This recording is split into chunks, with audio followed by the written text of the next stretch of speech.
നമസ്കാരം. മാസപ്പടി കേസിൽ ചോദ്യം ചെയ്യലിനായി കൊച്ചിയിലെ എൻഫോഴ്സ്മെന്റ് ഡയറക്ടറേറ്റ് ഓഫീസിലേക്ക് മുൻ മുഖ്യമന്ത്രി പിണറായി വിജയന്റെ മകൾ വീണ വിജയൻ എത്തിയ കറുത്ത ആഡംബര കാറിനെ ചൊല്ലിയുള്ള നിഗൂഢതകൾ ഒടുവിൽ പുറത്ത്.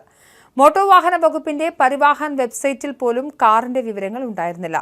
ഇഡി ഓഫീസിന് മുന്നിലേക്ക് പാഞ്ഞിറങ്ങിയ കറുത്ത പുത്തൻ പുതിയ ഇന്നോവ ഹൈക്രോസ് കാറിന്റെ ഉടമസ്ഥാവകാശം സംബന്ധിച്ച നിർണായക വിവരങ്ങളാണ് ഇപ്പോൾ ലഭ്യമായിരിക്കുന്നത്. തിരുവനന്തപുരം പാളയത്തുള്ള CPM നിയന്ത്രണത്തിലുള്ള കൈരളി TV ആസ്ഥാനത്തിന്റെ മേൽവിലാസത്തിലാണ് ഈ ആഡംബര വാഹനം രജിസ്റ്റർ ചെയ്തിരിക്കുന്നത്. വാഹനത്തിന്റെ RC രേഖകൾ പ്രകാരം ജികേഷ് എന്നയാളുടെ പേരിലാണ് കാറുള്ളത്. മുഖ്യമന്ത്രി പിണറായി വിജയന്റെ ജ്യേഷ്ഠന്റെ മകനാണ് ജികേഷ് എന്നാണ് പുറത്തുവരുന്ന വിവരങ്ങൾ.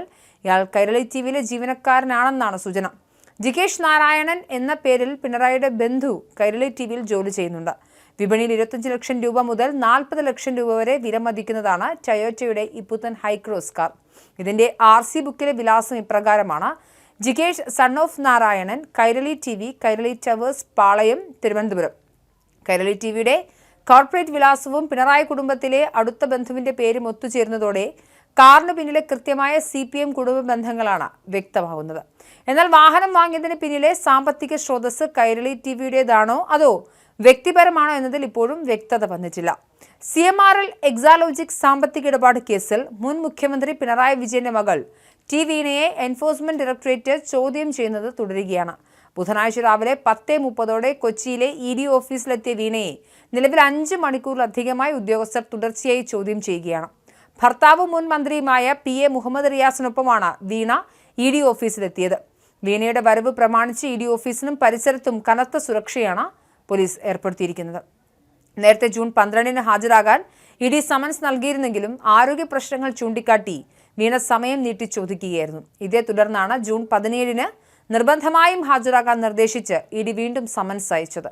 നൽകാത്ത സേവനത്തിന്റെ പേരിൽ കരിമണൽ കമ്പനിയായ CMRL വീണയുടെ IT കമ്പനിയായ എക്സാലോജിക്കിന് 2.78 കോടി രൂപ നൽകിയത് എന്തിനാണ് എന്നതിന്റെ കൃത്യമായ സാമ്പത്തിക സ്രോതസ്സാണ് ED പ്രധാനമായും അന്വേഷിക്കുന്നത്.